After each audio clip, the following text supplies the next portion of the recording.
नमस्कार, आप सभी का स्वागत है। दूरदर्शन किसान पर आप देख रहे हैं एक ऐसा कार्यक्रम जो करता है हमारे किसान भाइयों की समस्या का समाधान, और कार्यक्रम का नाम है हेलो किसान। मैं हूं आपके साथ पुलकित शुक्ला। हेलो किसान के इस कार्यक्रम में हम किसानों के हित की बात करते हैं, अलग अलग विषयों के माध्यम से किसानों की समस्याओं का समाधान करते हैं, और किसान भाइयों की भूमिका इस कार्यक्रम में सबसे महत्वपूर्ण होती है, क्योंकि लाइव आप जुड़ते हैं इस कार्यक्रम में, अपने सवालों के जवाब पूछते हैं, अपनी समस्या का समाधान जानते हैं। हर बार अलग अलग विषय लेकर आते हैं, उस विषय से जुड़कर आप अपने सवाल पूछते हैं। तो आइए कार्यक्रम की श्रृंखला को आगे बढ़ाते हैं और सबसे पहले बात करते हैं आज हम कौन से विषय लेकर हाजिर हुए हैं जिस विषय से जुड़कर आप अपने सवाल पूछ सकते हैं। नजर डालते हैं आज के विषयों पर। सबसे पहले बात करेंगे कृषि में सूचना प्रौद्योगिकी का उपयोग कितना महत्वपूर्ण है, क्या बदलाव आ सकता है और कैसे किसान भाई इससे लाभ ले सकते हैं। प्याज एवं लहसुन की खुदाई एवं भंडारण कितना महत्वपूर्ण है और ये कितना असर डालता है आपके उत्पादन की क्षमता पर, और किस प्रकार से असर डालता है ये आने वाले बाजार में अपने इस पूरे उत्पाद को पहुंचाने में। इन दोनों विषय से जुड़े आपके कोई भी सवाल हैं तो आपको पता है 3 माध्यमों का इस्तेमाल कर आप इस कार्यक्रम से जुड़ सकते हैं, अपने सवाल पूछ सकते हैं। पहला नंबर है टोल फ्री नंबर 1800113060, 1800113061। इस टोल फ्री नंबर का इस्तेमाल करके इस कार्यक्रम से आप जुड़ सकते हैं, अपने सवाल पूछ सकते हैं। लेकिन बात आपको ही ध्यान रखनी है कि आपके टेलीफोन की जो नेटवर्क की व्यवस्था हो बेहतर तरीके से हो, टेलीविजन की आवाज़ कम हो, ताकि संवाद में कोई दिक्कत उपलब्ध ना हो। इसके साथ ही आप व्हाट्सएप के जरिए भी इस कार्यक्रम में जुड़ सकते हैं, अपने सवाल पूछ सकते हैं। व्हाट्सएप नंबर नोट कर लीजिए 8800520717। व्हाट्सएप करते समय किसान भाई 2 बातों का विशेष रूप से ध्यान रखें। सवाल जो आप लिख के भेज रहे हैं, अपना नाम और जगह का नाम लिखना ना भूलें। साथ ही आप ईमेल भी कर सकते हैं, इस कार्यक्रम में अपने सवाल पहुंचा सकते हैं। ईमेल आईडी नोट कर सकते हैं hellokisan2015@gmail.com, ये हमारी ईमेल आईडी है। ये 3 माध्यमों का इस्तेमाल कीजिए। आपके कोई भी सवाल है, आपके मन में कोई भी संशय है इन दोनों विषय से जुड़े हुए, आप सीधा ही सवाल यहाँ तक पहुँचा सकते हैं।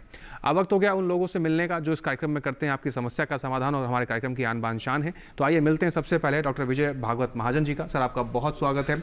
आप निदेशक हैं प्याज एवं लहसुन अनुसंधान निदेशालय पुणे, महाराष्ट्र से।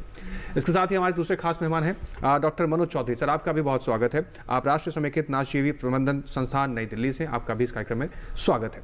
चर्चा की शुरुआत हम करते हैं सबसे पहले डॉक्टर मनोज चौधरी जी से। डॉक्टर मनोज चौधरी जी, जिस तरीके से समय बदल रहा है, हमने एक दौर देखा है जब किसान भाई बैल से, हल से खेती करते थे, धीरे धीरे ट्रैक्टर का इजाद हुआ, फिर धीरे धीरे और नवाचार, नई तकनीकें आई। आज ड्रोन से खेती हो रही है, ड्रोन से निगरानी की जा रही है। तमाम एप्लीकेशंस हैं जो खेत की मिट्टी की गुणवत्ता को नापते हैं, कौन से बीज का कितना उर्वरकों का प्रयोग करना है। ये सब कुछ संभव हुआ है तकनीक की मदद से। अगर बात की जाए सूचना प्रौद्योगिकी के उपयोग को लेकर, तो कृषि के क्षेत्र में कितना बदलाव लेकर आए हैं और आगे क्या रास्ता देखने को मिल रहा है?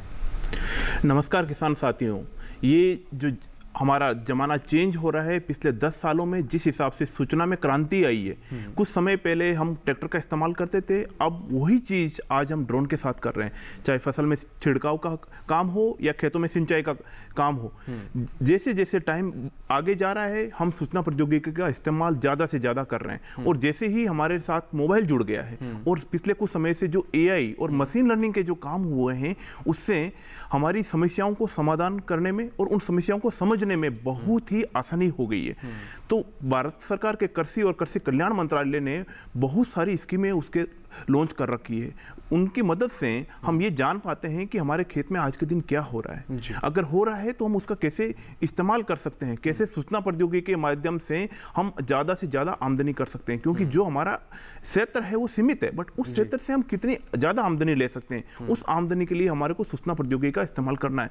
विभिन्न तकनीकें, जैसे कि हमारी संस्थान ने NPSS एक माध्यम लॉन्च किया है जिससे हम कीट और रोगों की पहचान कर सकते हैं। उन पहचान करने के साथ साथ हम डीलर के पास नहीं जाके हम खुद जान सकते हैं कि हमारे खेत में इस समय क्या समस्या है, और वो समस्या है तो उसका समाधान कैसे कर सकते हैं। इसके अतिरिक्त एक PM किसान स्कीम है। PM किसान से किसान भाई घर बैठे पता कर सकते हैं कि मेरी किसान सम्मान निधि कब आ रही है, मेरे खेत में कौन सा बीज लगाना है, इस समय ये बीज का सही समय है या नहीं है। केवल उसमें लिखने मात्र से आप जान सकते हो। और ये सब चीजें जो संभव हो पाई है वो केवल और केवल सूचना प्रौद्योगिकी के इस्तेमाल से ही है। और इन प्रौद्योगिकी के इस्तेमाल से आप अपनी आमदनी दुगुनी कर सकते हो, क्योंकि एरिया सीमित है बट हमारे को आमदनी बढ़ानी है, इसलिए हमारे को सूचना प्रौद्योगिकी का इस्तेमाल करना होगा। जी, तो इन तकनीकों का इस्तेमाल कर कम समय में ज़्यादा काम किसान भाई कर सकते हैं, और यही एक प्रयास है। समय के साथ बदलाव लाना जरूरी है, तभी किसान भाई आगे बढ़ेंगे, उनकी खेती किसानी में परिवर्तन आएगा। और जो हमारे प्रधानमंत्री का सपना है कि हमारे देश के किसान को विकासशील बनाना है, विकसित बनाना है, तभी ये संभव हो पाएगा जब किसान भाई भी बढ़ चढ़ कर इसमें हिस्सा लेंगे। इस विषय से जुड़ी एक रिपोर्ट पर नजर डालते हैं, फिर कार्यक्रम को आगे बढ़ाएंगे।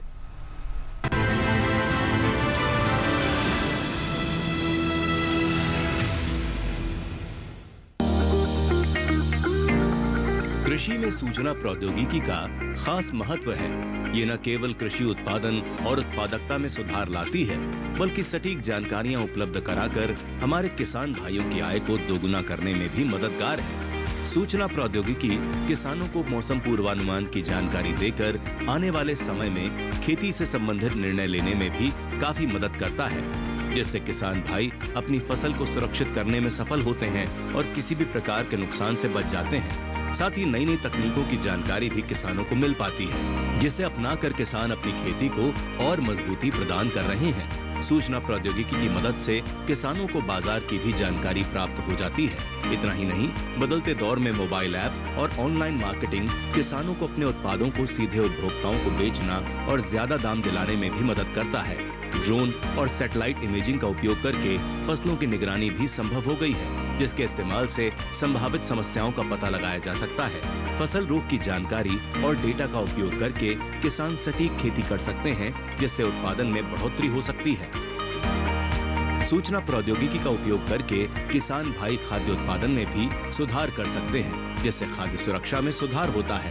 ये किसानों को खाद्य पदार्थों की बर्बादी को कम करने और खाद्य पदार्थों की गुणवत्ता में सुधार करने में भी मदद करता है। ये किसानों को प्रशिक्षण और सहायता प्रदान करने में भी मदद करता है, जिससे वे अपनी खेती में सुधार कर सकते हैं। ये किसानों को नई तकनीकों को अपनाने और अपनी खेती के तरीकों को बदलने में मदद करता है। ऐसे में यह कहना गलत नहीं होगा कि सूचना प्रौद्योगिकी कृषि क्षेत्र में एक महत्वपूर्ण बदलाव ला रही है, जिससे कृषि अधिक टिकाऊ, कुशल और लाभदायक बन रही है।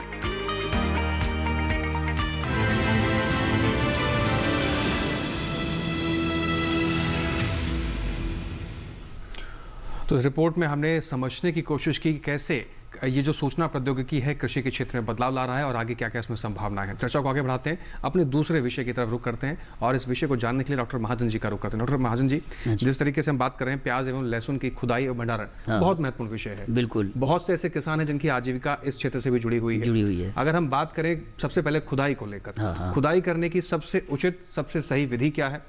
कैसे पहचाने कि खुदाई करने का समय आ चुका है? सिंचाई कितने दिन पहले बंद कर दें? कुछ प्रारंभिक बातें हमारे दर्शकों को बताइए। सही बात है, किसान भाई पूरी फसल के दौरान मेहनत करता है, बिल्कुल सही वैरायटी चुनी, उसने खाद पानी दिया, दवाई छिड़की, समय पे पानी दिया, परंतु खुदाई समय पे नहीं की जी तो पूरी मेहनत पे पानी फिर सकता है। बिल्कुल सही बात। तो समय पे खुदाई करना बहुत जरूरी है। अब ये कैसे पता करें समय पे खुदाई करे? एक तो जब आपकी पत्तियां जो है गर्दन की 5% गिरने चालू होती है तो उस समय आपको पानी रोकना है, और पानी रोकने के बाद आपको खुदाई जब 50 से 70% प्याज की जो गर्दन गिर जाती है पत्ती समेत, उस समय उसकी खुदाई करना चाहिए। और खुदाई उस समय यदि नहीं किया आपने तो आपको काफ़ी नुकसान हो सकता है जी। दूसरी पश्चात कई बार किसान भाई देखते हैं खुदाई के समय गीला ज़मीन कर देते हैं, और वो गीला यदि आपने ज़मीन कर दिया तो उसका नुकसान भंडारण में ज़्यादा होता है, और ज़्यादा और ट्रांसपोर्ट में भी यदि है 10-15 दिन के अंदर में वो प्याज सड़ने लग सकता है। तो इसलिए खुदाई करते समय ये बातों का ध्यान देना जरूरी है।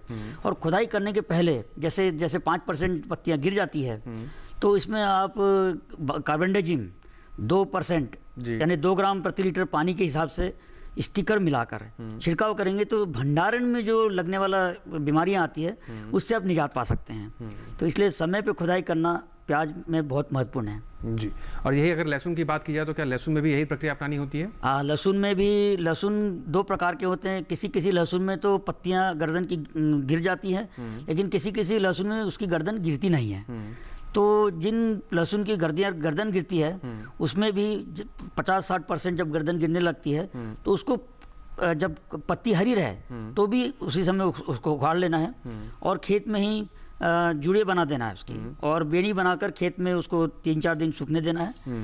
उसके पश्चात उसको निकाल कर छाँव में 1 महीना तक रखना है। और कुछ लहसुन की पत्तियां जिस गर्दन नहीं गिरती है तो लहसुन में पत्तियां पीली पड़ जाती है, तो जब से परिपक्व होने लगती है उस समय पानी तोड़ दीजिए उसका, और उसी प्रकार उसको पत्ती समेत लहसुन को उखाड़ लीजिए और जूड़िया बनाकर उसको खेत में रखने के बाद 3-4 दिन सूखने दीजिए और उसके पश्चात उसके छाँव में कम से कम महीना भर सूखने दीजिए। तो इस प्रकार आप लहसुन उखाड़ेंगे तो आपको काफ़ी फ़ायदा रहेगा। कई बार किसान भाई लहसुन उखाड़ने के पहले पानी दे देता है, तो पानी देने के कारण क्या होता है कि उसमें प्रस्फुटन चालू होता है, नई नई कलियां वहाँ से हरी पत्तियां पैदा निकलने लगती है और जिसके कारण भंडारण में उसको नुकसान होता है और साथ में जो मार्केट योग्य जो लहसुन है वो भी आपको अच्छा नहीं मिल पाता है।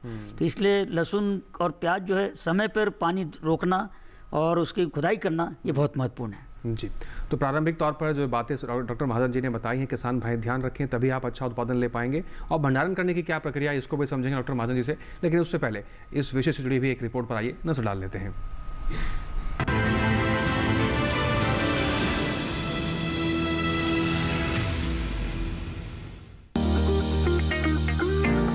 प्याज और लहसुन भारत में उगाई जाने वाली महत्वपूर्ण फसलें हैं। इनको सब्जी, चटनी और विभिन्न प्रकार के सलाद में उपयोग किया जाता है। प्याज और लहसुन में कई तरह के औषधीय गुण भी पाए जाते हैं। इनका उपयोग मनुष्य में होने वाले कई तरह की रोग बीमारियों को खत्म करता है। वहीं प्याज और लहसुन ये दो ऐसी महत्वपूर्ण व्यावसायिक फसलें हैं जो किसानों की आजीविका में सुधार ला सकती हैं। ऐसे में प्याज और लहसुन की खुदाई और भंडारण करते समय किसान भाइयों को कुछ खास बातों का ध्यान रखना चाहिए ताकि अच्छी उपज प्राप्त हो सके और साल भर बाजार में प्याज और लहसुन की उपलब्धता बनी रहे। रबी प्याज की खुदाई अप्रैल-मई में की जाती है। प्याज और लहसुन की खुदाई करने से पहले फसल की जांच कर लेनी चाहिए। लहसुन और प्याज की पत्तियां परिपक्वता आने पर पीली पड़ने लगती हैं और पत्तियों में नमी की मात्रा में कमी होने लगती है। ऐसे में जब प्याज और लहसुन की पत्तियां सूख कर गिरने लगें और लगभग 70% हिस्सा सूखा हो, तब प्याज और लहसुन की खुदाई कर लेनी चाहिए। खुदाई के बाद कंदों की सूखी पत्तियों को काटकर अलग कर लेना चाहिए। खुदाई किए हुए प्याज और लहसुन को कुछ दिनों के लिए धूप में या छाया में सुखाना चाहिए। प्याज और लहसुन की भंडारण की बात करें तो किसान भाइयों को कुछ खास बातों का विशेष ध्यान रखना चाहिए। प्याज की खुदाई के 10-15 दिन पहले से सिंचाई बंद कर देनी चाहिए। इससे प्याज के पकने में मदद मिलती है और गांठें सुडौल और ठोस हो जाती हैं। कीटनाशकों का छिड़काव भी खुदाई से 10 दिन पहले बंद कर देना चाहिए। प्याज और लहसुन की गांठों को हवादार और सूखे स्थान पर सूखने के लिए छोड़ देना चाहिए। सुखाते समय प्याज और लहसुन पर सीधी धूप लगनी चाहिए।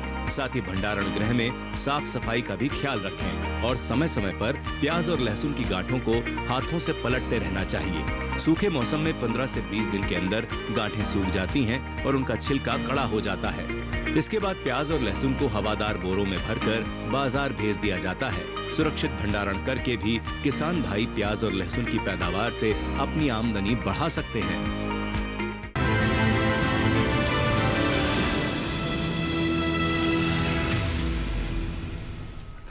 तो सुरक्षित भंडारण करने से किसान भाई आमदनी बढ़ा सकते हैं, लेकिन ये भंडारण करने की प्रक्रिया क्या होनी चाहिए, किन बातों का आपको ध्यान रखना चाहिए, इसको भी समझते हैं। लेकिन रुक करते हैं डॉक्टर मनोज जी का। डॉक्टर मनोज जी, एक तरफ जब हम दूसरे विषय को लेकर बात कर रहे हैं, लहसुन और प्याज की खुदाई भंडारण को लेकर, अगर इसी के परिप्रेक्ष्य को लेकर अगर हम बात करें सूचना प्रौद्योगिकी के इस्तेमाल को लेकर, अगर इस क्षेत्र से कोई किसान भाई इस कार्यक्रम को देख रहा है जुड़ा हुआ, तो सूचना प्रौद्योगिकी का इस्तेमाल इस क्षेत्र से जुड़कर कैसे किया सकता है?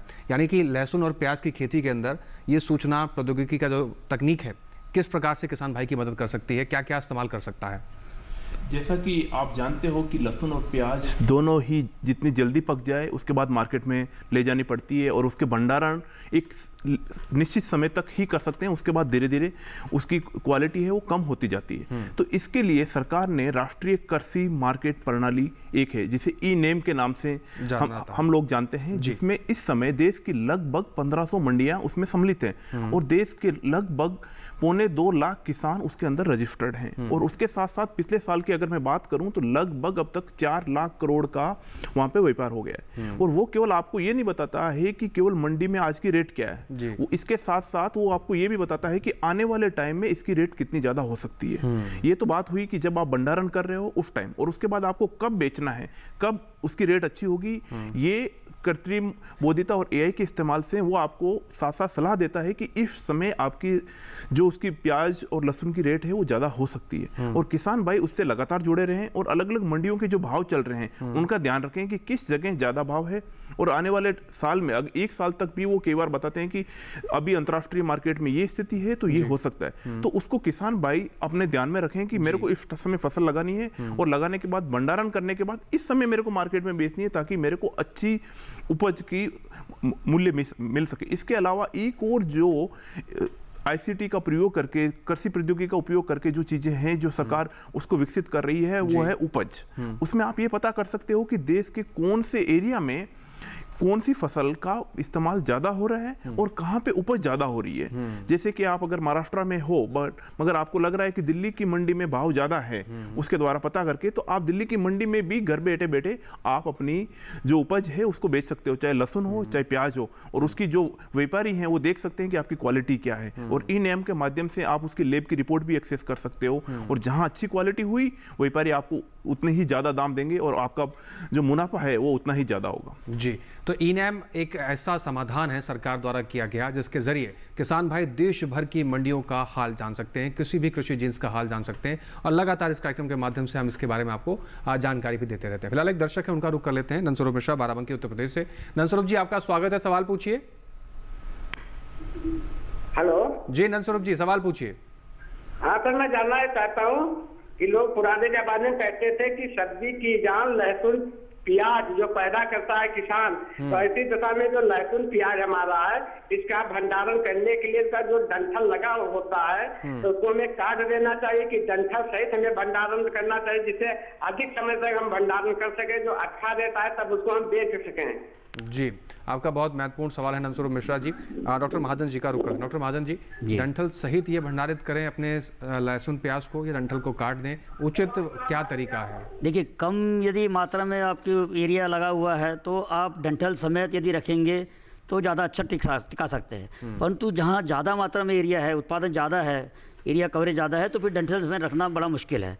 तो प्याज के केस में क्या होता है कि आप जब मैंने बोला 70% पत्तियां गिरने के बाद, गर्दन गिरने के बाद उसको उखाड़ना चाहिए। खेत में ही 3-4 दिन उसको एक दूसरे की पत्ती से ढक के सूखने दीजिए। उसके पश्चात 2 सेंटीमीटर अंतर छोड़कर आप गर्दन काटिए। और इसी प्रकार लहसुन में भी, लहसुन में आप पत्ती समेत जुड़ियाँ बनाकर रखेंगे तो ज़्यादा फायदा करेगा। और रखने के लिए उसको खेत में 3-4 दिन सूखने दीजिए। उसके पश्चात लहसुन को 1 महीने तक छांवदार स्थान में रख दीजिए। उसके पश्चात उसको पत्तियां समेत जो वेणी बनाती हैं तो वो पत्तियां सूख जाती है और पत्ती का रस लहसुन में उतर जाता है, और उसको फिर हवादार भंडार कक्ष में पत्तियों के बाजू अंदर साइड में और लहसुन का भाग बाहर साइड में ऐसे गोलाकार रूप में आप 4 फुट 5 फुट ऊंचाई तक लहसुन को रख सकते हैं। इसी प्रकार प्याज को भी मैंने बोला 2 सेंटीमीटर अंतर गर्दन काट कर आप उसको खेत में अच्छे ग्रेड के प्याज जो है ए और बी ग्रेड के प्याज को चुन लीजिए। जुड़े हुए प्याज है, जोड़ प्याज है, या तौर आए हुए प्याज है, छोटे प्याज है, जोड़ प्याज है, उसको निकाल लीजिए। अच्छे चुने हुए प्याज को जिसकी गर्दन बारीक होती है उसको 10 से 15 दिन 3-4 फुट का ऊंचे छायादार स्थान में उसको सूखने दीजिए। इस 3-4 दिन 10-15 दिन के अंदर में क्या होता है, प्याज के अंदर की जो गर्मी रहती है वो निकल जाती है और प्याज के ऊपर एक आवरण पत्ती तैयार हो जाती है, और उसके पश्चात उसको अपन भंडार कक्ष में रखेंगे तो आप अच्छी तरह से प्याज और लहसुन को रख सकते हैं। जी, तो इस प्रकार से आप भंडारित कर सकते हैं सुरक्षित तरीके से। डॉक्टर महाजन जी ने इसका समाधान आपको बताया। नंदस्वरूप जी, इसके साथ ही हम कार्यक्रम को आगे बढ़ाएंगे, लेकिन यहाँ वक्त हो गया एक छोटे से ब्रेक का। आप सभी बने रहें, देखते रहें कार्यक्रम हेलो किसान। हम एक ब्रेक के बाद लौट रहे हैं।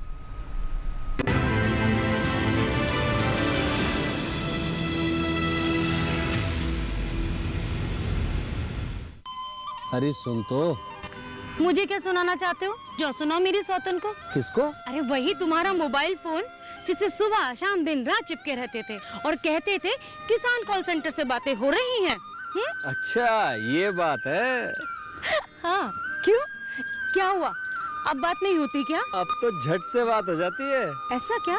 हाँ, अब तो ज्यादा लाइनें और खास तकनीक के कारण खेती के माहिरों से तुरंत बात हो जाती है, और अगर कभी लाइन व्यस्त हो तो अपनी समस्या फोन पर रिकॉर्ड करा दो, वहाँ से फोन आ जाता है और समस्या की हल का मैसेज भी आ जाता है। ये देखो आ गया। अरे वाह, इसका मतलब इंतजार की घड़ी अब खत्म। हाँ। तभी मैं सोचूं कि आजकल मुझ पर इतना प्यार क्यों आ रहा है। कृषि संबंधी समस्याओं का अपनी भाषा में तुरंत हल पाने के लिए पूरे भारत में किसी भी फोन से हेल्पलाइन नंबर पर संपर्क करें। किसानों का दोस्त किसान कॉल सेंटर।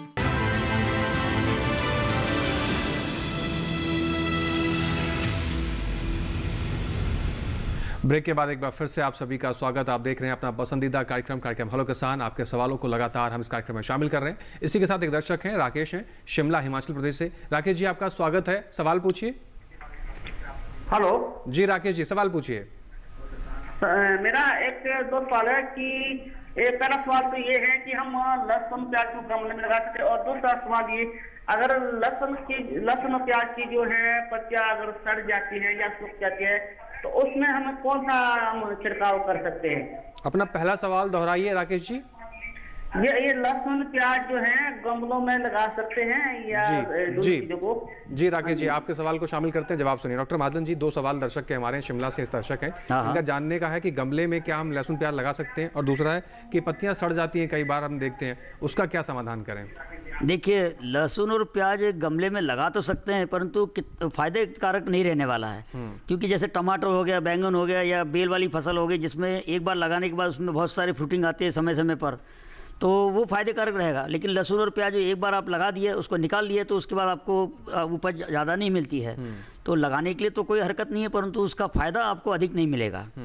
और दूसरा पत्तियां सड़ जाती हैं। पत्तियां सड़ जाती है। पत्तियां सड़ने के कई कारण हो सकते हैं। एक तो ज़्यादा पानी देने के कारण सड़ सकती है, उसमें बीमारी आ सकती है, कीड़े जो है फूल कीड़े बोलते हैं, थ्रिप्स होते हैं, उसके कारण भी पत्तियां जो है झुलसने लगती हैं। और स्टेम फिल्म ब्लाइट यानी तपकरी करपा जिसको बोलते हैं, झुलसा रोग जो है वो प्याज में काफ़ी आता है रबी मौसम में, और उसमें पत्तियां ऊपर की तरफ से, सिरे की तरफ से सूखने लगती है और अंदर की तरफ सूखना चालू होता है, और बीमारी बढ़ने लगती है। जैसे बदली वाला मौसम रहता है, बादल और ह्यूमिडिटी ज़्यादा रहती है, आर्द्रता ज़्यादा रहती है, तो ये बीमारी 3-4 दिन के अंदर पूरे खेतों में फैल जाती है। तो इसलिए इसका समय पर नियंत्रण करना बहुत ज़रूरी है। यदि बीमारी चरम सीमा पर पहुंच गई और उस समय हम उपचार करने जाएंगे तो हमें कोई फ़ायदा नहीं होता है। तो समय, जैसे बदली वाली स्थिति है, मौसम है, तो आप समय पर फफूंदनाशक दवा है, हेक्साकोनाजोल है या प्रोपोकोनाजोल है या कार्बेंडाजिम है, डायथेम 45 है, इसको स्टिकर से साथ मिलाकर आप समय पे यदि छिड़काव करेंगे तो आपकी फसल जो पत्तियां जो सड़ने लगती हैं, सूखने लगती हैं, उससे आप बचा सकते हैं। तो समय पे छिड़काव करना और सही मात्रा में दवा का उपयोग करना, जो सिफारिश किया हुआ है वही मात्रा का उपयोग करेंगे तो आप अपना फ़ायदा अधिक पा सकते हैं। और इसमें स्टिकर मिलाना बहुत ज़रूरी है, क्योंकि प्याज की पत्ती खड़ी होती है और उसमें मोम का लेयर होता है। यदि आप स्टिकर नहीं मिलाते यानी चिपकने वाले पदार्थ, तो ये पूरी दवा ज़मीन में चली जाती है और इसमें हमारे रोग और कीड़ों को नियंत्रण के लिए उसका अधिक फायदा नहीं मिल पाता है। जी, तो इस प्रकार से राकेश जी अपनी समस्या का समाधान डॉक्टर महाजन जी ने बेहतर तरीके से कर दिया है। डॉक्टर मनोज जी का रुख करते हैं। डॉक्टर मनोज जी, खेती किसानी के साथ साथ हमारे देश में अगर बात की जाए पशुपालन के, एक दूसरे के पूरक हैं। मछली पालन की अगर देखा जाए उसमें भी बात बहुत तेज़ी से आगे बढ़ रहा है। इन सेक्टर्स की अगर बात की जाए, सूचना प्रौद्योगिकी क्षेत्र से जुड़ते किसान इन क्षेत्रों में क्या कुछ कर सकते हैं, और कोई ऐसा कोई पोर्टल है जो हर किसान के पास होना चाहिए देश के? क्या कोई ऐसी मोबाइल एप्लीकेशन है जो हर किसान के पास होना ही चाहिए? अभी भारत सरकार ने जो किसानों की आमदनी दोगुनी करने के लिए बहुत सारे ऐप और उनकी वेबसाइट लॉन्च की है। उसमें से कुछ वेबसाइट्स जैसे कि पीएम किसान है, वो हर किसान के पास होनी चाहिए, चाहे वो खेती करे, चाहे बागवानी करे, चाहे पशुपालन करे।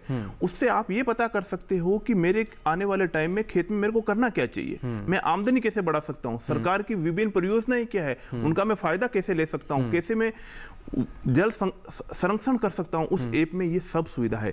इसके अलावा जो अगर आसपास के आपके एरिया में क्या खबरें चल रही है, जो कृषि से जुड़ी हुई खबरें हैं, जो कृषि 24/7 24/7 कभी भी उसको आप पता कर सकते हो उस ऐप से कि मेरे एरिया में क्या क्या खबरें हैं जो कि खेती से जुड़ी हुई है और उनका मैं इस्तेमाल कैसे कर सकता हूं। इसके बाद बात आती है कि किसान खेत में लगाए क्या, सबसे पहले समस्या आती है। तो उसको पता करने के लिए एक ऐप है किसान सुविधा करके, और किसान सखी करके भी थोड़े दिनों में लॉन्च होने वाला है। तो उससे आप ये पता कर सकते हो कि मेरी जमीन ये है और इस जमीन में मेरे को क्या लगाना है। इसको लगाने के लिए आप उसमें केवल बोल के भी और लिख के भी, दोनों तरीके से, जो किसान ज्यादा पढ़े लिखे नहीं है वो बोल के भी उसमें पता कर सकते हैं कि मेरे खेत में क्या लगाना है और वो कौन सी किस्म है, कितने टाइम में पकेगी और इसका बीज मेरे को कहां से मिल सकता है, वो मिलेगी। इसके साथ ही जैसे एक बार आपकी फसल लग गई तो किसानों को सबसे बड़ी समस्या आती है कि उसमें कौन सा रोग लगा है और कौन सा कीड़ा लगा हुआ है। अगर लगा हुआ है तो उसको किसान पहचान नहीं कर पाते हैं। तो किसान होता क्या है कि किसान ज्यादा पढ़े लिखे नहीं होते हैं, वो डीलर के पास जाते हैं जो कि आपको बहुत सारी दवाएं दे देती। तो उससे आपका 2 नुकसान होता है। एक तो जमीन में बहुत सारा आप कीटनाशक और फफूंदनाशक डालते हो, वो तो नुकसान है ही है जो मृदा का। इसके अलावा आपको जो उपज है, उपज के साथ जो लागत बढ़ जाती है बहुत ज़्यादा लागत बढ़ जाए, तो उसको कैसे कम करें। तो इसके लिए भारत सरकार ने एक समेकित नासिक प्रणाली के एक ऐप लॉन्च किया। उसमें आप केवल एक फोटो खींच के पता कर सकते हो कि मेरी समस्या ये है, और उससे आपको पता लग जाएगा कि मेरे खेत में ये रोग है। और जैसे आपको रोग का पता लग गया, आप आराम से जाके, और उसके साथ साथ आपको आ जाएगा नीचे कि आपको जैविक कौन सा इस्तेमाल करना है, कौन सा फफूंदनाशक करना है, कौन सा रोगनाशक आपको इस्तेमाल करना है। वही आप अपने डीलर को जाके बोलिए मेरे को यही चाहिए, ना कि 2-3 अलग अलग दवाइयाँ चाहिए। और उससे आपकी जो लागत है फसल की वो कम होगी, और मृदा को जो नुकसान है वो भी कम होगा। इसके साथ साथ सरकार ने एक और है, जो कि हम क्रॉप इंश्योरेंस की बात करते हैं, फसल सुरक्षा की, तो उसके लिए सरकार ने लगभग इस समय जो कृषि सखी है उनको सहायता लेके आपके खेत में पता करने हैं कि आपके खेत में रियली में नुकसान हुआ है या नहीं हुआ है। अगर नुकसान हुआ है तो कितना हुआ है। तो ये सूचना प्रौद्योगिकी इस्तेमाल करके आप खुद भी उसमें अपडेट कर सकते हैं आने वाले टाइम में। और इस टाइम जो अलग अलग जो सहकर्मी हैं उनसे आप उस पोर्टल में अपलोड कर सकते हो कि ये नुकसान हुआ है, इतना नुकसान हुआ है, तो मेरे को बीमा मिलना चाहिए कि नहीं मिलना चाहिए। बीमा मिलने के बाद मेरे को नुकसान हुआ है तो उससे मेरे को कितनी भरपाई मिलेगी। तो किसान साथियों को ये सब जो 4-5 ऐप हैं वो उनके साथ रखना चाहिए। जैसा कि आपने एड में देखा कि मोबाइल का हम कैसे इस्तेमाल कर सकते थे, किसान कॉल सेंटर को फोन करने से आप इस्तेमाल कर सकते हो, बट इसके साथ साथ आप मृदा से लेके बीज से लेके दवाइयों तक सब कुछ आज मोबाइल से घर पे बैठे बैठे आप पता कर सकते हो।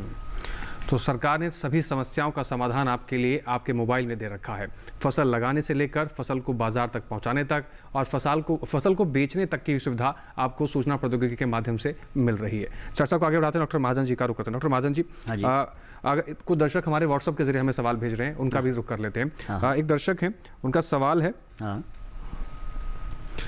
हमारा सवाल है कि लहसुन की जीवन किस्म के बारे में विस्तार से जानकारी दें। ब्रजेश कुमार हैं, बारन राजस्थान से हैं, और ये फसल वहाँ लगाना चाहते हैं। देखिए, लहसुन की कम से कम 20-25 किस्में विकसित की गई है, और NHRDF है, हमारे केंद्र है राष्ट्रीय प्याज और लहसुन अनुसंधान निदेशालय, इसी प्रकार राहुरी विद्यापीठ है। तो लहसुन की किस्में G41 है, G282 है, इसी प्रकार भीमा ओंकार, ये दिल्ली, हरियाणा, उत्तर प्रदेश, राजस्थान के लिए सिफारिश की गई है और काफ़ी उपज देती है। इसी प्रकार भीमा पर्पल, ये भी लहसुन की जात डेवलप की गई है।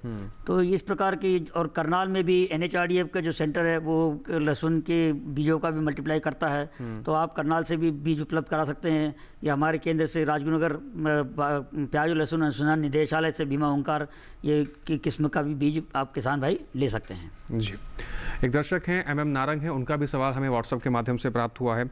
वो कह रहे हैं कि मैंने एक बड़े से गमले में वही लहसुन और प्याज का पौधा लगाया है, लेकिन 8 महीने के बाद भी वो उतनी अच्छी गुणवत्ता वाले फसल मुझे नहीं मिल पा रही है। इसमें मैं और क्या सुधार कर सकता हूँ?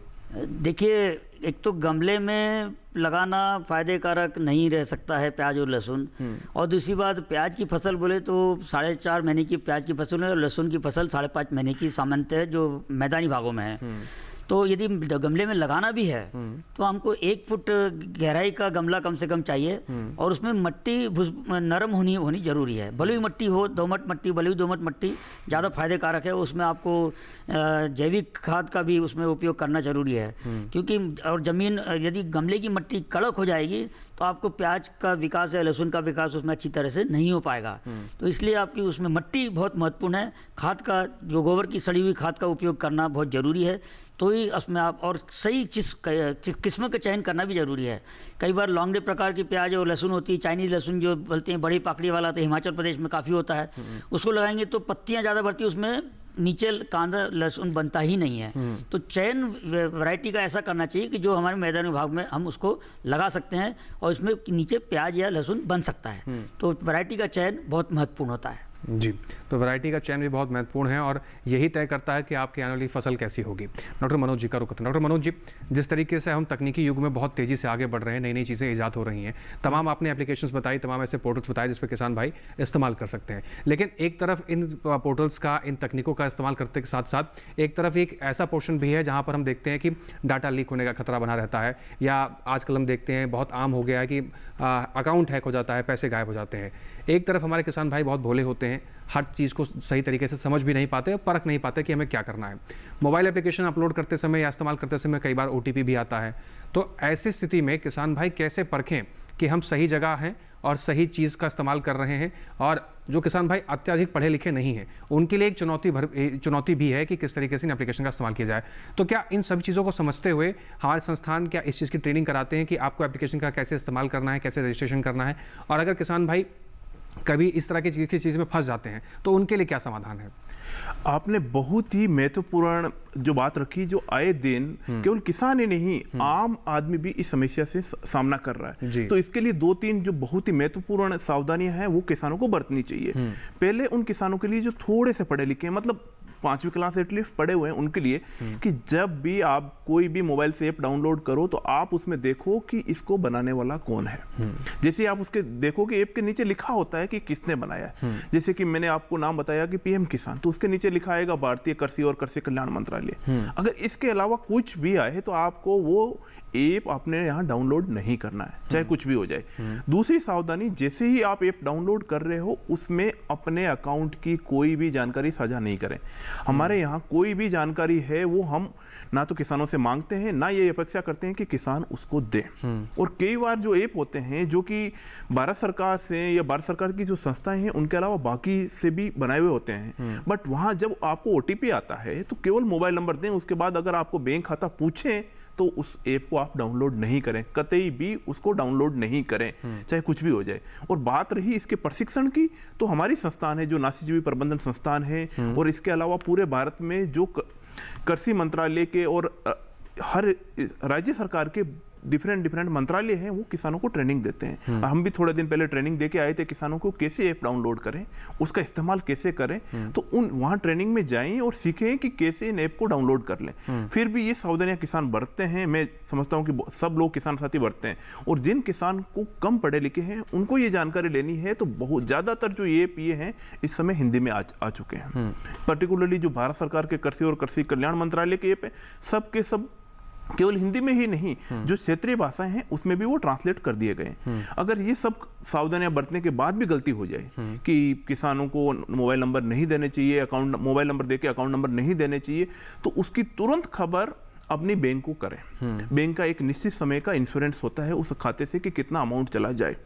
तो अगर गलती से आपने ओटीपी दे दिया, खाते से पैसे चले जाए, तो उसकी तुरंत खबर अपनी बैंक को और आरबीआई को खबर करें कि ऐसा हो गया है, ताकि आपके खाते पे कार्रवाई की जा सके और दूसरे किसानों को भी ये खबर दी जा सके कि ऐसे इनके साथ फ्रॉड हुआ है या कुछ भी हुआ है, जिनकी खबर दूसरों किसानों को बताई जा सके ताकि वो भी उससे सावधान रहे। तो ये सावधानियां किसान भाई बरतें किसी भी एप्लीकेशन, किसी भी पोर्टल पर रजिस्ट्रेशन करने से पहले। और जो सरकार द्वारा तमाम राज्य स्तर पर, राष्ट्रीय स्तर पर जो ऑफिसेज बनाए गए हैं जहां ट्रेनिंग कैंप चलाए जाते हैं, समय समय पर मेले लगते हैं, वहां जाके प्रतिभाग करें और इसके बारे में ज़्यादा से ज़्यादा जानकारी पहले एकत्रित करें, फिर इन पोर्टल्स को इस्तेमाल करें, तभी आपको बेहतर रिजल्ट्स मिलेंगे। फिलहाल यहाँ एक वक्त हो गया छोटे से ब्रेक का, आप बने रहें, देखते रहें हेलो किसान, हम जल्द लौट रहे हैं।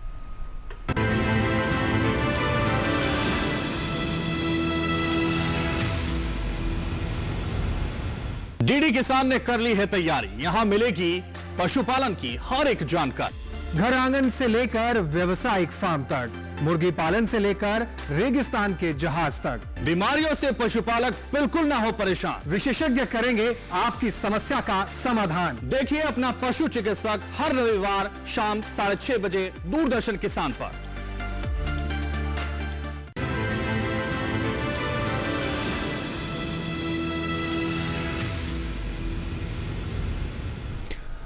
ब्रेक के बाद एक बार फिर से आप सभी का स्वागत है। कार्यक्रम को आगे बढ़ाते हैं। 2 महत्वपूर्ण विषय लेकर हम आज चर्चा कर रहे हैं। कृषि में सूचना प्रौद्योगिकी के उपयोग किस प्रकार से हैं, कैसे कृषि के क्षेत्र में बदलाव आप ला सकते हैं, साथ ही लहसुन और प्याज का खुदाई कैसे करनी है, भंडारण की व्यवस्था किस प्रकार से करनी ताकि किसान भाई को नुकसान ना हो।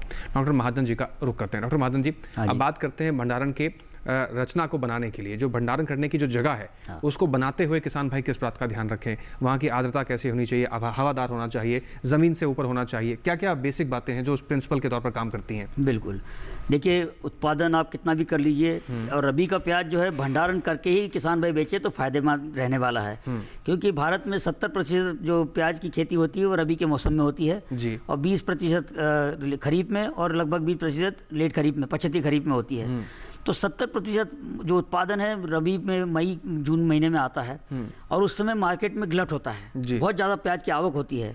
तो जो किसान भाई भंडारण करके यदि प्याज नहीं बेचेगा तो उस किसान भाई को फायदा नहीं होता। व्यापारी कम रेट में किसानों से प्याज ले लेते हैं और फिर किसान वो प्याज को भंडारित करके रखते हैं। अब प्रश्न पड़ता है भंडारण गृह कैसे होना चाहिए। भंडारण गृह 2 प्रकार के होते हैं, एक तो 1 पाक वाला जिसमें 1 कप्पा होता है और 2 कप्पे वाला। तो 2 कप्पे वाला भंडारण गृह होगा तो उसको 50 फुट से ज़्यादा लंबा नहीं बनाना चाहिए और उसकी चौड़ाई 1 कप्पे की चौड़ाई 4 फुट, इस प्रकार बीच में 4 फुट गैप, फिर दूसरे कप्पे की चौड़ाई 4 फुट। इस प्रकार आपको भंडारण गृह का रचना करनी चाहिए। और भंडारण गृह बनाते समय जमीन से लगभग 1 से 1.5 फुट ऊंचा होना चाहिए और ये जिससे कि नीचे से भी उसमें हवा जाती रहे। और भंडारण गृह कई बार मैंने देखा किसान भाई जाली, लोहे की जाली ऊपर और पतरा ऊपर शेड देने के लिए पतरा यूज़ करता है। तो लोहे की जाली और पतरा जब उपयोग करता है तो गर्मी के समय में बहुत अधिक उष्णता पैदा होती है और उसमें भंडारण गृह में प्याज का नुकसान वजन में बहुत जल्दी घटाव होता है। तो इसके लिए आपको लकड़ी के बैटन से या बाम्बू है इसका उपयोग करके यदि आप भंडारण गृह की रचना करेंगे तो फायदे कारक रहता है।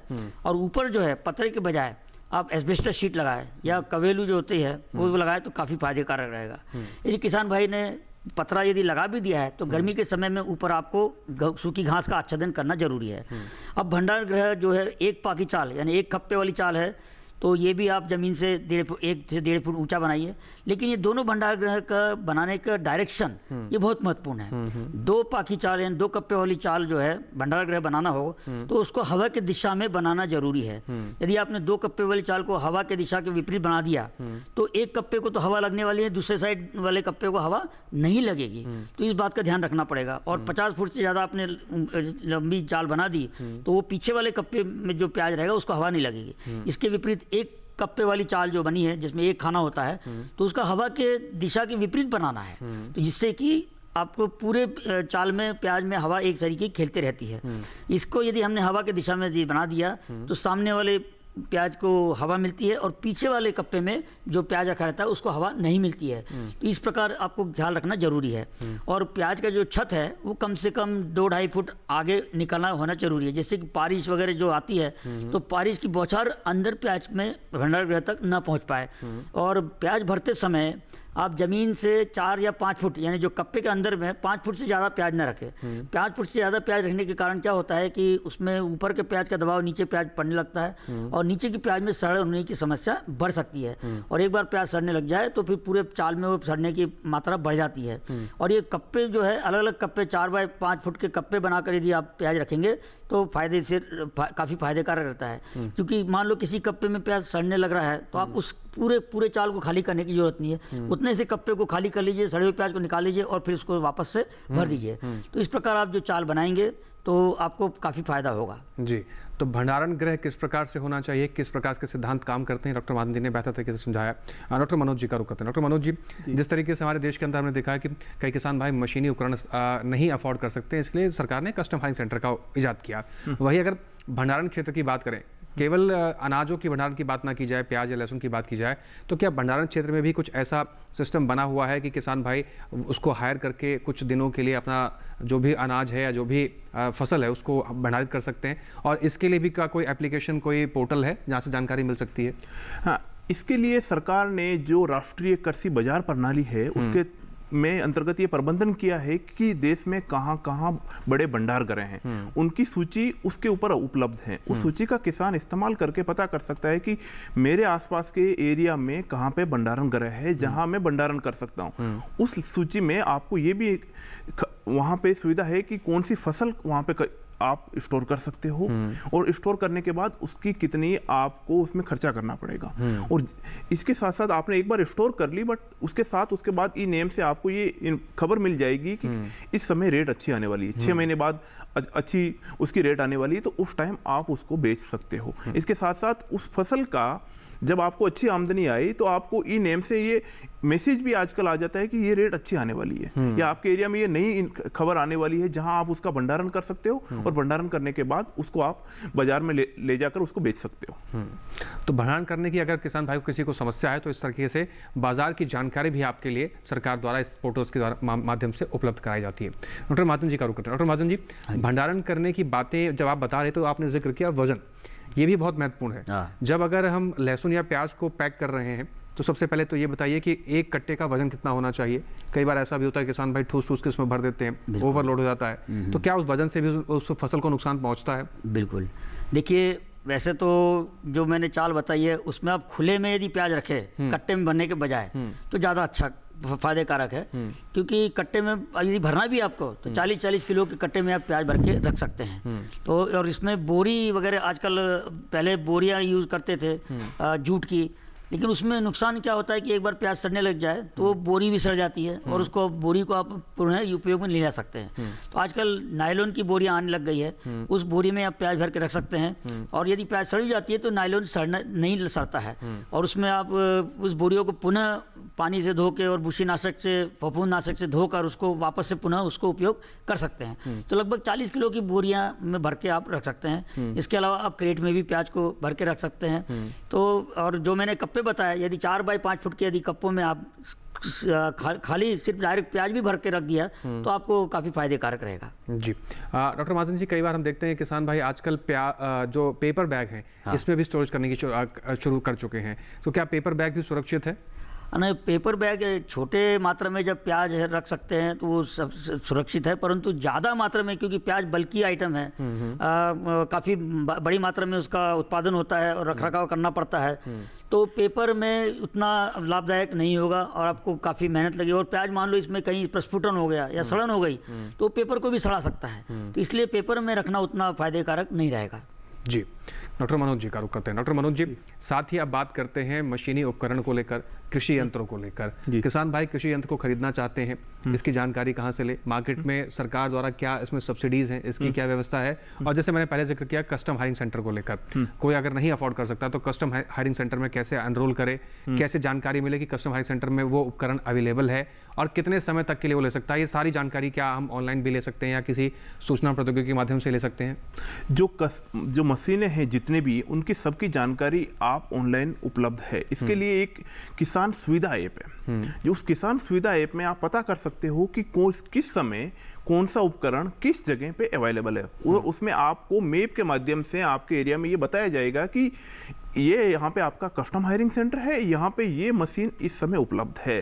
और इसकी जो, अगर आप इसको अपने लोन पे लोगे थोड़े टाइम के लिए खेत में काम करने के लिए, तो इसकी प्रति घंटा और प्रति दिन ये रेट आपको लगेगी।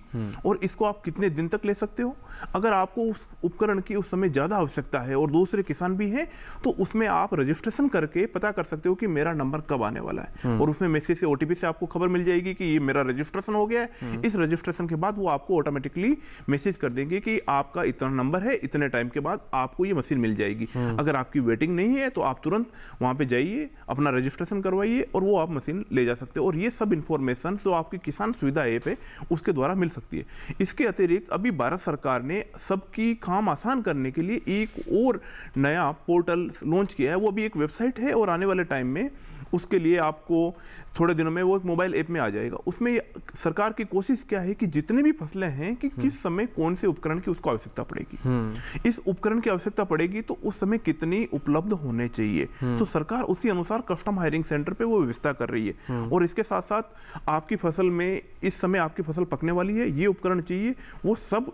इंफॉर्मेशन उस पोर्टल पे अभी है। अभी केवल ऐप के माध्यम से अवेलेबल नहीं है, केवल एक वेबसाइट है, बट थोड़े वाले टाइम में वो आपको ऐप के माध्यम से प्राप्त हो सकती है। आप उसमें रजिस्ट्रेशन कराइए, आपका मैसेज आपके पास आ जाएगा और आप अपनी मशीन घर ले जाके और उसका इस्तेमाल कर सकते हैं। और जैसी यूज हुई आप वापस उसको अपने कस्टम हायरिंग सेंटर पे वापस छोड़ सकते हो। और इसके साथ साथ ही आपकी जो मृदा है, मृदा में कौन सा उपकरण लगता है, कितना मॉइस्चर है, इसकी भी जानकारी आने वाले टाइम में डिजिटल माध्यम से प्रोवाइड होगी। तो उससे ये होगा कि आपको रोटावेटर लगाना है खेत में या हल चलाना है या कितनी गहराई पे खुदाई करनी है कस्टम उस उपकरण से, वो भी आपको सूचना प्रौद्योगिकी के माध्यम से मिलने वाली है। तो सरकार इस दिशा में काम कर रही है ताकि आपकी आमदनी है वो बेहतर बढ़ाई जा सके, जो आपकी लागत है उसको कम किया जा सके। जी डॉक्टर मनोज जी, सरकार कदम कदम पर इस तरह के तमाम प्रयास करती है जिसके सकारात्मक प्रभाव हम जमीनी स्तर पर देखने को भी मिलते हैं, जो कि आज खेती किसानी में बड़ा परिवर्तन हो रहा है। उत्पादन क्षमता में बढ़ोतरी हो रही है, गुणवत्ता में बढ़ोतरी हो रही है, निर्यात की अगर हम बात करें तो उसमें भी हम बढ़ोतरी देखने को मिल रही है, किसान भाइयों की आमदनी भी बढ़ रही है। साथ ही साथ अगर हम बात करें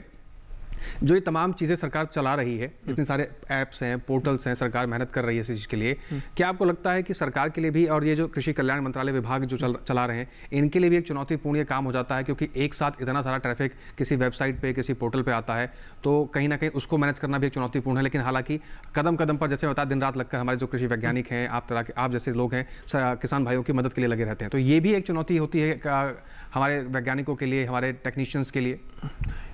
अगर मैं बात करूं सूचना प्रौद्योगिकी के इस्तेमाल में, तो ये चुनौती आज से 10 साल पहले थी हमारे पास में, कि इतना सारा ट्रैफिक आएगा, इतने सारे लोग रजिस्टर होंगे, हम उनको कैसे उनको मैनेज करेंगे। बट इस समय भारत सरकार का इतना बढ़िया व्यवस्था कर रखी है कि ऐसी हमारे को आज तक जितने भी मैंने ऐप के नाम दिए, पीएम किसान ऐप, पीएम सुविधा हुई या एनपीएसएस हुआ, उसमें कभी भी उसमें शटडाउन की जरूरत नहीं पड़ी हमारे को आज तक भी। मतलब ऐप कभी डाउन नहीं हुआ, हमेशा अप रहा। और दूसरी इंपॉर्टेंट बात, जितने भी ऐप हैं हमारे भारत सरकार के, जो इनका डाटा स्टोर होता है, वो भारत सरकार के इंडिया में ही, भारत में ही होता है, ताकि इसको कोई हैक भी नहीं कर सकता है। क्योंकि वो बहुत समस्याएं आती है कि आपका जो डाटा है, जो बहुत सारे थर्ड पार्टी प्राइवेट ऐप हैं, उनका डाटा बाहर स्टोर होता है, तो उनको इस्तेमाल मत करिए। क्योंकि जो भारत सरकार के ऐप हैं उन्हीं को इस्तेमाल करिए, वो बहुत ही बढ़िया ऐप है, और उनके इस्तेमाल करने से डाटा यही रहेगा, ना कभी वो डाउन होगा, ना उस पर कितना भी ट्रैफिक बढ़ जाए, हम उस हिसाब से हमारे कंप्यूटरों को अरेंज कर रहे हैं, व्यवस्थित कर रहे हैं कि ताकि कितना भी ट्रैफिक आ जाए।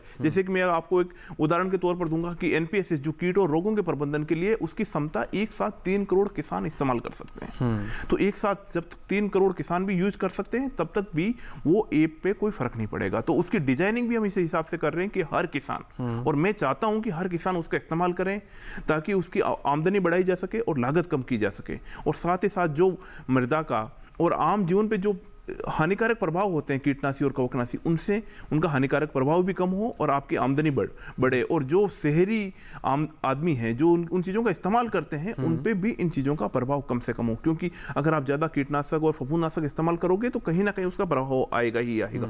अगर आप इन सूचना तकनीकी का इस्तेमाल करोगे, तो उसके प्रभाव को हम कम कर सकते हैं और उसको नियंत्रित कर सकते हैं, ताकि हमारी उपज बढ़े और लागत कम हो। और यही भारत सरकार का प्रयास है जी।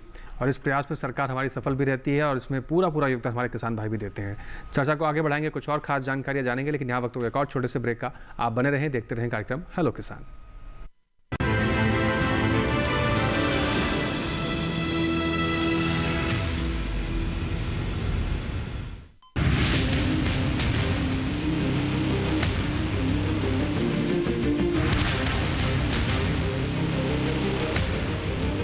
जब तपती है धरती, सूरज उगलता है आग, ठंड में जब सर्दी जमा देती सबके हाल, सब छुप जाते अपने अपने घरों में, तब बाहर निकलता सिर्फ एक इंसान, भरने के लिए हम सबका पेट, खून को पसीने की तरह देता बहा, थक जाता, झुलस जाता, हो जाता बीमार, तब उसकी सेहत का ध्यान रखता सिर्फ डीडी किसान।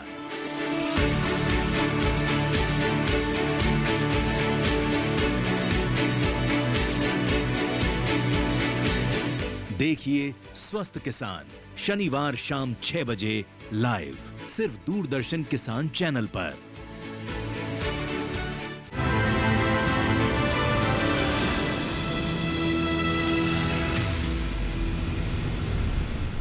ब्रेक के बाद एक बार फिर से आप सभी का स्वागत। आप देख रहे हैं कार्यक्रम हेलो किसान। चर्चा को आगे बढ़ाते हैं, डॉक्टर महाजन जी का रुख करते हैं। डॉक्टर महाजन जी, प्याज की अगर हम भंडारण की बात करें, तो प्याज में वर्गीकरण, ग्रेडिंग, मीठे प्याज, तीखे प्याज में कैसे पहचानें, और साथ ही इसमें कितना अंतर पड़ता है बाजार में पहुँचाने में? देखिए, मार्केटिंग एक सबसे महत्वपूर्ण विषय है जी, जो किसान भाई ध्यान ही नहीं देते हैं। बिल्कुल। उत्पादन तो बहुत अच्छा कर लेते हैं, परंतु मार्केटिंग के ऊपर ध्यान बिल्कुल नहीं होता है, और विशेष ध्यान देना जरूरी है। और पटवारी करके यदि प्याज आप बाजार में ले जाएंगे, तो उसका फायदा मिलने वाला किसानों को होता है। और किसान सोचता है कि बड़ी प्याज के साथ छोटी प्याज मिला के यदि मैं बाजार में ले जाऊं, तो उसको ज़्यादा मुनाफा होगा, वो वैसा नहीं होता है। इसका फायदा व्यापारी करते हैं, और व्यापारी प्रतवारी करते हैं। छोटी प्याज अलग, ए ग्रेड की, बी ग्रेड की, सी ग्रेड की प्याज अलग अलग कर लेते हैं। अब प्याज का निर्यात भी अलग अलग देशों में अलग अलग आकार के प्याज का भाव ज़्यादा मिलता है। बिल्कुल। जैसे मलेशिया है, सिंगापुर है, बांग्लादेश है, इसमें छोटे आकार की प्याज को बड़ी प्याज के तुलना में रेट ज़्यादा मिलता है, वहाँ बड़ी प्याज को रेट नहीं मिलता है। इसी प्रकार सऊदी अरेबिया वगैरह है, अरेबियन कंट्रीज़ है, वहाँ पर मध्यम आकार के प्याज को रेट ज़्यादा मिलता है। और यूरोपियन कंट्रीज़ को बड़ी आकार का प्याज 6 mm से ज़्यादा आकार के प्याज को रेट ज़्यादा मिलता है, छोटी आकार को रेट नहीं मिलता है। तो इसी प्रकार यदि ग्रेडिंग करके किसान भाई बाजार में फसल ले जाएगा तो उसको निश्चित रूप से फ़ायदा मिलने वाला है। तो मार्केटिंग के ऊपर किसान भाई बिल्कुल ध्यान नहीं देते और मार्केटिंग बहुत महत्वपूर्ण मुद्दा है, इसके ऊपर ध्यान देना जरूरी है। और प्रतवारी करने वाली यंत्र भी आजकल बाजार में उपलब्ध है। हमारे केंद्र ने भी प्रतवारी श्रेणीकरण यंत्र बनाया गया है जो हस्तचलित या मशीन चलित उसको आप कर सकते हैं। तो इस प्रकार प्रतवारी करते समय और प्रतवारी करने के बाद भंडार गृह में रखना भी आसान होता है। आप प्रतवारी करके रखेंगे तो नुकसान कम होगा। आप ए और बी ग्रेड का प्याज छांट के रख लीजिए। बिल्कुल। अब भंडार गृह कितना बड़ा बनाना है तो ये प्रतवारी करने के आधार पे आप लगा सकते हैं। बिल्कुल। 1 घन मीटर यानी 1 metre by 1 metre by 1 metre क्षेत्र में आपको प्याज रखना है। तो बड़ा प्याज होगा तो 5 कुंटल प्याज रख पाएंगे, छोटा प्याज होगा तो 7 कुंटल प्याज आप रख पाएंगे। बिल्कुल, तो उसकी वर्गीकरण करना भी बहुत आवश्यक होता है। एक दर्शक है, उनका रुख कर लेते हैं। विनोद कुमार हैं, सुल्तानपुर उत्तर प्रदेश से। विनोद जी, आपका स्वागत है, सवाल पूछिए। विनोद जी, आप हमें सुन पा रहे हैं तो सवाल पूछें। हेलो जी विनोद जी, सवाल पूछिए। मैं कह रहा हूँ ये लहसुन की बुआई कब से अच्छी रहेगी? जी, उपयुक्त समय कौन सा है लहसुन की बुआई का, डॉक्टर महाजन जी? हाँ, लहसुन की बुआई का जो कलियां लगाते हैं वो अक्टूबर महीने में सबसे उपयुक्त होता है। यदि आप जितना डिले करेंगे, जितना देर करेंगे तो उसमें लहसुन की कलियां छोटी बनती है, आकार छोटा रहता है। तो अक्टूबर महीना 20-25 अक्टूबर के आसपास यदि आप बुआई कर दे, लहसुन की कलियां लगा दे तो आपको अधिक मुनाफा होगा। तो अक्टूबर में आप लहसुन की कलियां लगा सकते हैं, ये उपयुक्त समय है। डॉक्टर मनोज जी का रुख करते हैं। डॉक्टर मनोज जी, कुछ देर पहले आप बता रहे थे कि एक साथ 3 करोड़ लोगों को हम एक एप्लीकेशन मुहैया करा सकते हैं, एक साथ चलाने की क्षमता हम रखते हैं। लेकिन एक साथ 3 करोड़ हम क्षमता तो रखते हैं, क्या एक साथ 3 करोड़ किसान आपको समर्थन दे रहे हैं? इतनी सारी ऐप्स हैं, क्या वो किसान बढ़ चढ़कर उन ऐप्स का इस्तेमाल कर रहे हैं? और अगर नहीं कर रहे हैं तो हमें और किन चीज़ों की आवश्यकता है? किसान भाइयों को कैसे प्रोत्साहित किया जाए कि आगे बढ़कर आइए, इन ऐप्स का इस्तेमाल कीजिए, ये आपके हित में एप्लीकेशन लाई है, सरकार इतना खर्चा कर रही है और बेहतर जानकारी आपको इन ऐप्स के जरिए मिलेगी, इसके लिए भी किसानों को कैसे प्रोत्साहित करें? जब से ये सूचना प्रौद्योगिकी का जमाना आया है, किसानों के हाथ में मोबाइल आ गया है और किसान उसका बढ़ चढ़ कर उसका इस्तेमाल कर रहे हैं। एक उदाहरण तौर पर ई नेम है, उसके में आज के दिन 2.25 करोड़ किसान रजिस्टर्ड हैं। मतलब उन्होंने प्रत्यक्ष रूप से या अप्रत्यक्ष रूप से उसको कभी ना कभी इस्तेमाल किया है। इसका मतलब किसान उस तकनीक के बारे में जान रहे हैं, सूचना प्रौद्योगिकी का इस्तेमाल कर रहे हैं। ये बात तो रही मंडियां और उससे जुड़ी हुई बातें के बारे में।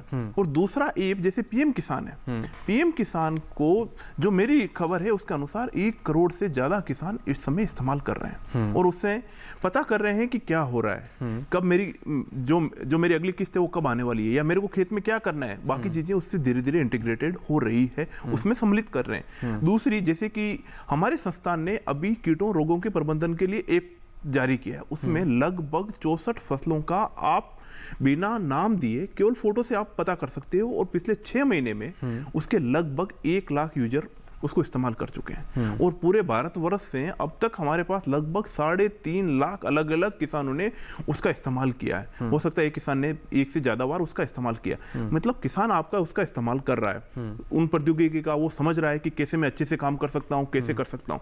बट किसानों को कुछ समस्याएं भी आ रही है उन ऐपों के इस्तेमाल में, और जो समस्याएं आ रही है हम दिन बे दिन उनका जान रहे हैं और उनका समाधान कैसे कर सकते हैं वो कर रहे हैं। दूसरी, किसान चाहता है कि मेरे को हर चीज एक साथ मिल जाए, एक ही ऐप में मेरे को सब कुछ ये इंफॉर्मेशन मिल जाए। इसलिए हम अभी उसमें प्रयास कर रहे हैं। जैसे कीटों और रोगों के प्रबंधन के लिए हमने प्रयास कर दिया, भारत सरकार को ये पता था कि ये समस्या है। अब उसके साथ साथ कीटों और रोगों के प्रबंधन के साथ साथ कैसे आपकी फसल की जो एडवाइजरी है आपको बताया जा सके कि इस समय क्या करना है, वो उसी की लोकेशन पे हम उसको उपलब्ध करा रहे हैं। एक बार आपने फसल काट ली तो उसका भंडारण कहाँ करें, ये भी हम उसी ऐप में उसका हम इस्तेमाल कर रहे हैं। भंडारण के बाद कब बेचें, कब कहाँ रेट ज़्यादा मिलेगा, कौन सी मंडी में, वो भी हम उसके साथ इस्तेमाल कर रहे हैं। इसके साथ साथ हम ये भी किसान को बता रहे हैं कि अगले साल में अगली सीजन में कौन सी फसल लगाई जाए, किसका भाव रहने की ज़्यादा इस्तेमाल है। तो ये सब चीज़ें सरकार एक ही ऐप में सम्मिलित कर रही है और हो सकता है कि आने वाले 4-5 महीने में ये चीजें आपको उपलब्ध भी हो जाए।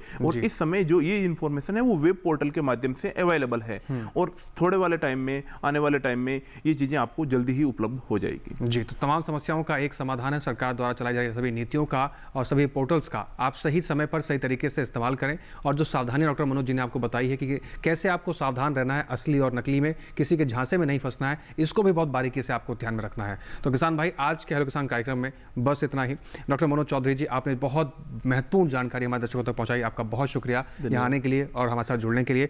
डॉक्टर विजय भागवत महाजन जी, आपका भी बहुत शुक्रिया, हमारे लहसुन और प्याज के किसानों के लिए आपने बहुत महत्वपूर्ण जानकारी साझा की है। आप दोनों मेहमानों का बहुत शुक्रिया हेलो किसान के इस कार्यक्रम में शामिल होने के लिए। इसके साथ ही आज के इस कार्यक्रम में बस इतना ही, लेकिन अब आपको बताते हैं कि अगले ऐसे कौन से विषय होंगे जिसके जरिए जुड़कर आपको जानकारी मिलेंगी, आप अपने सवाल पूछ पाएंगे। तो अगले कौन से विषय लेकर हम हाजिर होंगे, आइए विषय पर नजर डाल लेते हैं। अगले विषय हमारे रहेंगे मखाने की खेती से कैसे किसान भाई मोटी कमाई कर सकते हैं, इसको हम समझेंगे। साथ ही बेर में कटाई छटाई एवं रखरखाव कितना महत्वपूर्ण है, जिससे कि हमारे किसान भाई अच्छी उत्पादन ले सकें, अच्छी बाजार में पहुंचकर उत्पादन के अच्छे मूल्य मिल सकें। इन दोनों विषय जुड़े आपके कोई भी सवाल हैं तो आपको पता है आपको क्या करना है, हम तक अपने सवाल पहुंचाने हैं हमारी ईमेल आईडी के माध्यम से hellokisan2015@gmail.com, ये हमारी ईमेल आईडी है। इसके साथ ही डीडी किसान के कॉल सेंटर पर भी फोन करके आप अपने सवाल दर्ज करा सकते हैं। हमारे कॉल सेंटर का नंबर नोट कर लीजिए, 1800-113060। सोमवार से शनिवार सुबह 6 से रात के 10 बजे तक आपकी सेवा में नंबर खुला रहता है। इसके साथ ही इस कार्यक्रम में कोई जानकारी आपसे छूट गई है या इस कार्यक्रम को आप दोबारा देखना चाहते हैं या आप चाहते हैं कि ये जानकारियां और किसान भाइयों तक पहुंचे, तो आप डीडी किसान की यूट्यूब चैनल का भी इस्तेमाल कर सकते हैं। टेलीविजन स्क्रीन पर दिखाए जा रहे QR कोड को स्कैन कीजिए, सीधा आप पहुंच जाएंगे डीडी किसान की यूट्यूब चैनल पर। वहां पर भी हेलो किसान के इस कार्यक्रम को आप दोबारा भी कहीं पर भी कितने लोगों के साथ बैठकर देख सकते हैं। इसके साथ ही हम आपसे लेंगे इजाजत। आप बने रहें डीडी किसान के साथ और देखते रहें दूरदर्शन किसान। फिर से मिलेंगे नए विषय, नए मेहमानों के साथ, नई जानकारियों के साथ। नमस्कार।